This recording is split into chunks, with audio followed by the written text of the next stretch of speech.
नमस्कार मंडळी. सध्या गावाकडे जोरदार थंडी चालू आहे आणि अशा थंडीमध्ये आपल्याला काहीतरी गरमागरम सूप वगैरे पिण्याची इच्छा होते. तर इथे मी उडदाची पिठी बनवलेली आहे, जी अगदी पातळ सूपसारखीच बनवली आहे आणि मला अशाच प्रकारची पिठी प्यायलासुद्धा आवडते आणि छान वाटतं. म्हणजे एक जरी बाऊल प्यायलं तरी पण पोट भरून जातं.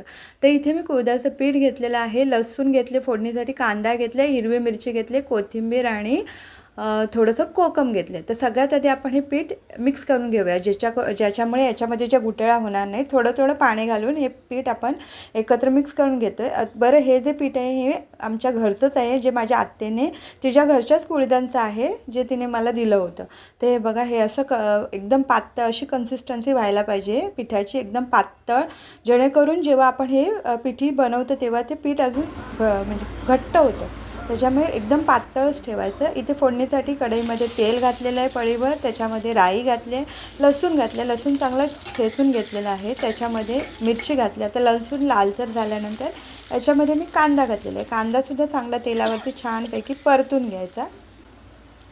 हे बघा, इकडे कांदासुद्धा मी छान परतून घेतला. आता मसाले घालून घ्यायचे. आपल्या घरचे जे मसाले असतात, हळद, तिखट, मीठ, त्याचबरोबर गरम मसाला असेल तो घालायचा. कढीपत्तासुद्धा घालू शकतो, माझ्याकडे नव्हता म्हणून मी नाही घातलेला आहे. तर हे सगळे मसाले तेलामध्ये छानपैकी परतून घ्यायचे. हे बघा, इथे मी आता मीठ घालते. आता हे सगळे मसाले एकत्र चांगले परतून घ्यायचे लालसर होईपर्यंत. छानपैकी कांदा पण पूर्ण लालसर होईपर्यंत परतून घ्यायचा. आता याच्यामध्ये मी हे जे पीठ मिक्स केलेलं आहे, अगदी पातळ पाण्यासारखं हे पीठ ठेवलं होतं, तर हे पीठ आता मी याच्यामध्ये घालते.